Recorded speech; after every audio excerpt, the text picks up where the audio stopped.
मैं आपका मित्र वीरेंद्र, आप देख रहे हो वीपी न्यूज हरियाणा। आज केरवाड़ा से रोहतास बेरड़ व बाम्बू परिवार है वह उनके साथी पूरी की पूरी टीम है जो जसवीर सिंह जस्सा इनेलो के जिला प्रधान बनाए जाने पर उनके स्वागत अभिनंदन के लिए उनके घर पहुंचे। रोहतास बेरड़ रणवीर बाम्बू, धर्मपाल मूंड, प्रिंस बाम्बू, भूप लेगा, सुरजीत बेरड़, सतपाल सुतार व अन्य साथी गण जो काफ़ी संख्या में जसवीर सिंह जस्सा के निवास स्थान पर पहुंचकर फूल मालाओं से स्वागत व अभिनंदन किया गया और जिला प्रधान बनने पर जसवीर सिंह जस्सा का स्वागत व अभिनंदन किया गया और मिठाई खिलाकर इस खुशी को जाहिर किया गया। जसवीर सिंह जस्सा ने भी पूरा आश्वासन दिया भी आधी रात कोई भी काम हो तो बेझिझक किसी भी पार्टी का जो व्यक्ति है वो मेरे से आकर मिल सकता है। सिरसा जिला में मैं उनकी सेवा में हाजिर रहूँगा। गांव केरवाड़ा से जो रानिया हल्का का जो गांव है केरवाड़ा, वहाँ से ये सभी साथी है जो पहुँचे आज उनके स्वागत अभिनंदन के लिए। रोहतास बेरड़ परिवार रोहतास है जो वो अपनी पूरी टीम के साथ है जो जसवीर सिंह जस्सा के निवास स्थान पर पहुंचकर केरवाड़ा की टीम ने आज बधाई व शुभकामनाएं दी और बेरड़ परिवार ने भी आश्वासन दिया भी जसवीर सिंह जस्सा जी को भी हम तन मन धन से इनेलो पार्टी के साथ हैं और मरते दम तक रहेंगे और पार्टी की सेवा में कोई भी कसर नहीं छोड़ेंगे। आप इस खबर को ज़्यादा से ज़्यादा शेयर कीजिए, लाइक कीजिए व सब्सक्राइब कीजिए। अगर हमारे चैनल को सब्सक्राइब नहीं किया तो सब्सक्राइब जरूर कर दीजिएगा और हमारा फेसबुक पेज है वो भी वीपी न्यूज़ हरियाणा के नाम से है, उसे भी फॉलो करें। धन्यवाद। आप लोग सारे इकट्ठे होके आए जो स्नेह और प्यार मेरे को दिया और जहां तक करने कुछ संगठन की बात है, अभी क्या करोगे तो संगठन में तो कोई पहली बार जिम्मेदारी नहीं लगी मेरी। काफी सालों से संगठन में काम किया है मैंने, चाहे स्टेट हो, चाहे कोई जिले की किसी की प्रभारी की जिम्मेदारी हो, चाहे कोई हल्के की प्रभारी की जिम्मेदारी हो, चाहे रतिया हो, फरीदाबाद हो, पलवल हो, चाहे कोई अपना रानिया हो। तो लेकिन अब संगठन में जो 3 साल, 2.5 साल, 4 साल के बाद कोई भी पार्टी है, राजनीतिक पार्टी, उसमें फेरबदल होती रहती है। उसी कड़ी में सिरसा जिला की जो जिम्मेदारी मेरे को दी है,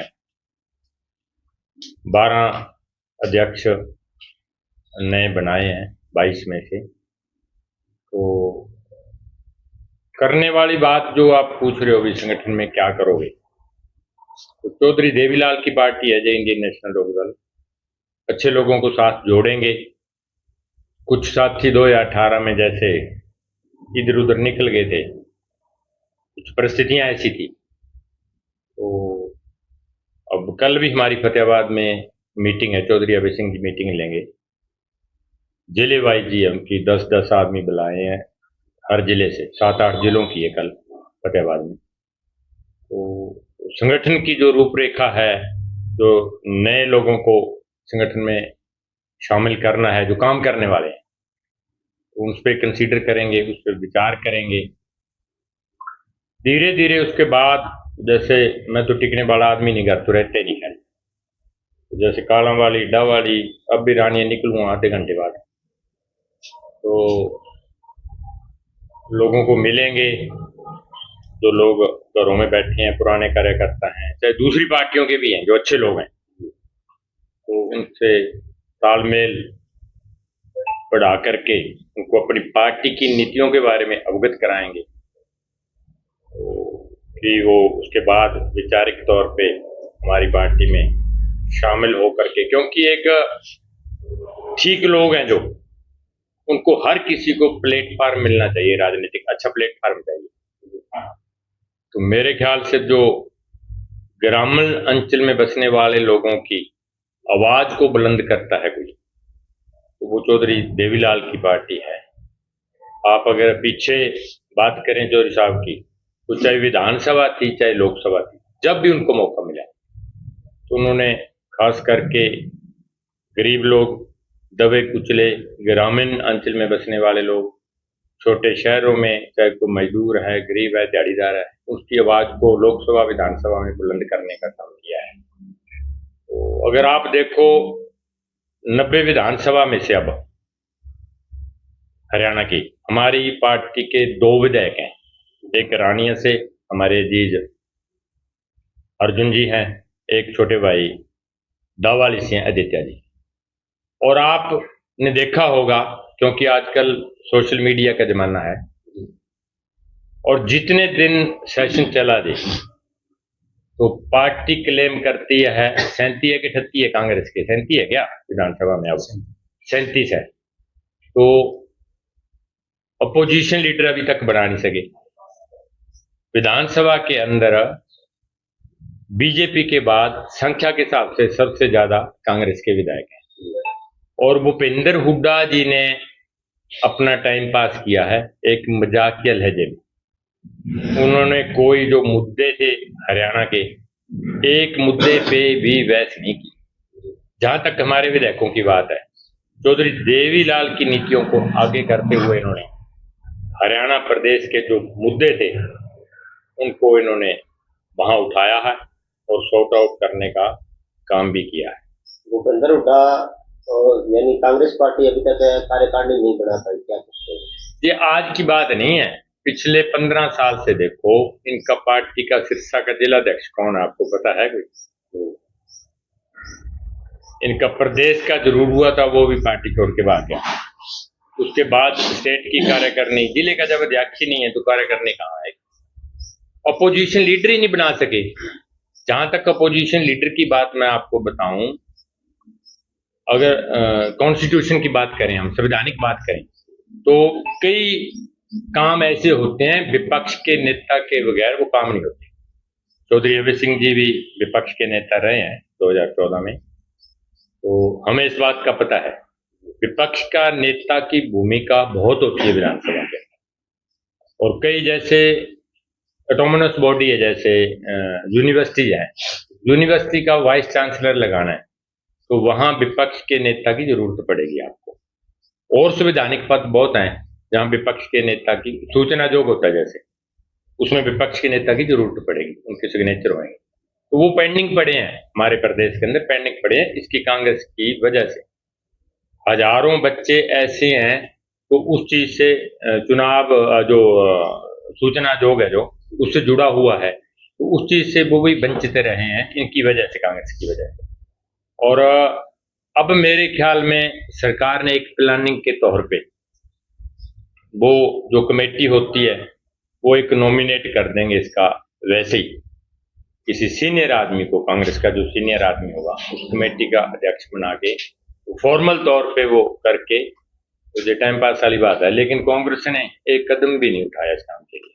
नशा बहुत बड़ा मुद्दा है सिरसा डिस्ट्रिक्ट में। नशे की चर्चा करें तो बार बार मैं बोलता भी रहा हूं, नशे का जैसे एसपी साहब ने पकड़े भी हैं, अब हमारे रानी हल्के से भी एक तो कोई बड़ा स्मगलर ही था पिछले 10 दिन के पहले की बात करें तो मेरे ख्याल से थोड़ी सी और भी जरूरत है इनको कि एक तो जो गांवों के सीनियर लोग हैं उनका सहयोग लिया जाए, पुलिस प्रशासन को खास करके। एसपी साहब सिरसा एसपी कदम इस पे चल तो रहे हैं, अच्छा काम किया है उन्होंने, नो डाउट, लेकिन कई अधिकारी ऐसे भी हैं जो इनको संरक्षण देते हैं, तो उनकी भी मेरे ख्याल में एसपी साहब को निगरानी करनी चाहिए। कई तो ऐसे लोग लग रहे थे जो इसमें लिप्त थे और उनको एफआईआर भी हुई, तो वो लोग अच्छी पोस्टों पे बैठे थे। इनेलो युवा कार्यकारिणी या ब्राह्मण लेवल की कार्यकारिणी कब तक गठित करेगी? मैंने कहा है ना आपको भी, कल हमारी मीटिंग है फतेहाबाद में, तो जितने प्रकोष्ठ है, यूथ की बात नहीं है, चाहे महिला विंग है, चाहे कोई खेल प्रकोष्ठ है, चाहे एससी प्रकोष्ठ है, चाहे पिछड़ा प्रकोष्ठ है, चाहे कोई यूथ है, चाहे कोई डॉक्टर सेल है, इंटेलेक्चुअल है जिसको बुद्धिजीवी बोलते हैं, सारे सेलों पे कल चर्चा करेंगे हम। और उसके बाद जिले की जिम्मेवारी, जिला संयोजक बोलते हैं हम उनको, जिले की जिम्मेवारी विधिवत रूप से उनको दे देंगे। और उसके बाद जो प्रदेश के अंदर भी नाम भेज रखे हैं अलग अलग प्रकोष्ठ भाई जाएंगे, तो वो भी हफ्ते के अंदर गठित हो जाएगा सारा। और उसके बाद जो जिले वालों ने, संयोजकों ने अपनी कार्यकारिणी बनाई है, वो हम आपस में कोऑर्डिनेशन से ही एक दूसरे के सहयोग से वो भी बनाएंगे। अब जनरल बॉडी की भी मैंने बनानी है अपनी, मेरे को तो जिले का बनाया है, लेकिन जिले की जनरल बॉडी की तो बनानी है। ये हो जाएगा कंप्लीट, इसी काम में लग रहे हैं। रानी हल्के में चर्चा का विषय बना हुआ है जब से आप जिलाध्यक्ष बने हो कि जसवीर सिंह जैसा दबे कुचले लोगों का मसीहा बनकर लोटे हैं। नहीं, ऐसी बात नहीं, हमारी पार्टी का तो जो मुख्य एजेंडा ही है। मैंने पहले बताया ना कि चौधरी देवीलाल ने हमेशा ही, चाहे दबे कुचले लोग हैं, तो उनकी आवाज को हमेशा बुलंद किया है, और जो हम उनके कार्यकर्ता हैं उसी नीति को आगे बढ़ाते हुए दबे कुचले लोगों की आवाज को हमेशा, अब आपके सामने आके गए थे ना वो लोग ऑटो से, तो उनका भी कोई काम ऐसे ही था, कोई पुलिस उनको तंग कर रही थी, आपके सामने फोन भी किए थे इधर उधर, तो सॉर्ट आउट करने का काम करते ही हैं हम हमेशा, तो ये रहेंगे भी। और चौधरी देवीलाल की जो नीतियां हैं उसको आगे बढ़ाएंगे, और कई साथी ऐसे हैं, चाहे परिवार के हैं चाहे कोई और हैं, चौधरी देवीलाल की बात को और उसके नाम को आगे रख के वोट तो ले लेते हैं, लेकिन उसकी नीतियां कभी अपनाई नहीं उन्होंने। एक सुनने में यह भी आया कि जसवीर सिंह जैसा किसी भी पार्टी मतलब पार्टीबाजी नहीं करता, रात को 1 बजे भी कोई गरीब व्यक्ति आएगा उसके साथ वोट चल सकता है। मैंने सुना नहीं, क्या? रात को 1 बजे भी जसवीर सिंह जैसा उठकर चल पड़ता है, कोई पार्टीबाजी नहीं करता है, ऐसा भी सुनने में। नहीं, ये अगर हमारी पार्टी का कोई कार्यकर्ता नहीं भी है, आम आदमी है, चाहे किसी पार्टी का और है कोई, अगर उसके अन्याय हो रहा है, उसके खिलाफ न्याय नहीं मिल रहा, तो उसकी मदद करनी चाहिए। ये मेरी आदत भी है, कोई भी आ जाए, अगर उसको कोई दिक्कत है, परेशानी है, न्याय नहीं मिल रहा, तो उसकी मदद करनी चाहिए। अगर उसकी पार्टी की नहीं कर रही तो हमारा तो कोई कसूर नहीं है ना, हमारी पार्टी का तो नियम ही है ये।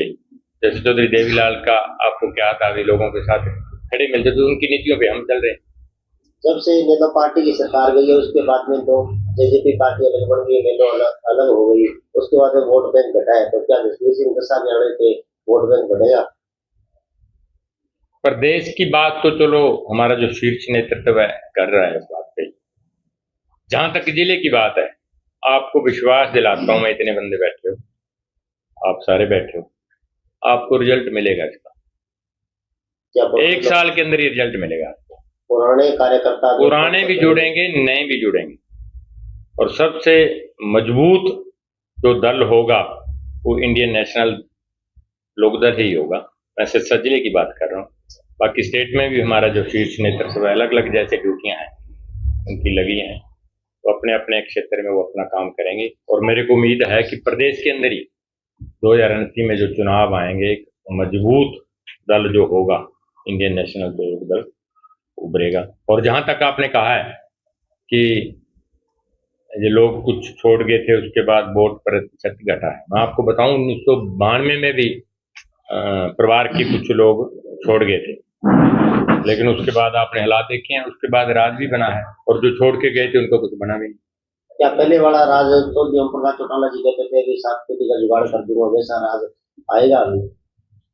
मान के चले, ये लोग, जब हमारा राज 1970 में पहली बार बना था चौधरी देवीलाल के नेतृत्व, और ये भी कहते थे आखिरी राज है कभी बना नहीं, उसके बाद 87 में फिर राज बना, 5 सीटें कांग्रेस जीती थी और 85 हम जीते थे 90 में से। उसके बाद कह रहे थे अब इन्होंने गलत काम किया, मुड़ के राज को नहीं आएगा, 2000 में फिर आ गया राज। अब फिर वही लोग जो विरोधी हैं यही कह रहे हैं अब राज कभी नहीं आएगा।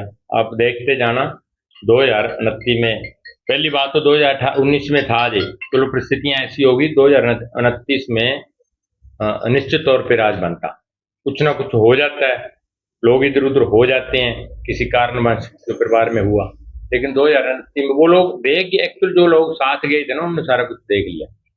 तो मैंने 92 की बात कही थी, वो भी लोग वापस आए हैं ना, ये लोग वापस आ रहे हैं, रोज फोन आ रहे हैं, रोज हम जा रहे हैं, हमारे पास आ रहे हैं लोग। तो जो 2029 का चुनाव है उससे पहले तो कुछ चुनाव ही नहीं है, तो आप देखते जाना कि इंडियन नेशनल लोकदल बहुमत में आएगी और चौधरी अभय सिंह चौटाला हरियाणा के मुख्यमंत्री बनेंगे। क्या नाम है आपका? प्रिंस। जसवीर सिंह जस्सा को इनेलो का जिला प्रधान बनाया गया है, क्या कुछ कहना चाहोगे? हमारे अंकल श्री जसवीर सिंह जी जस्सा को जिला अध्यक्ष बनाए जाने पर बहुत खुशी हुई। मैं अभय सिंह जी चौटाला का धन्यवाद करता हूँ। बाम्बू व बेरड़ परिवार धन्यवाद करता है अभय सिंह जी का। इनेलो का फिर आ जाएगा और बच्चों को रोजगार मिलेगा। आने वाले समय में अभय सिंह जी चौटाला मुख्यमंत्री होंगे। अभय सिंह जी चौटाला पहले भी शेर थे, आज भी शेर हैं और शेर रहेंगे। इनेलो पार्टी का किसी के साथ मुकाबला नहीं है। सारी पार्टियां इनेलो पार्टी के आगे जीरो है। आप देखते रहना, हम एक ना एक दिन सरकार जरूर बनाएंगे।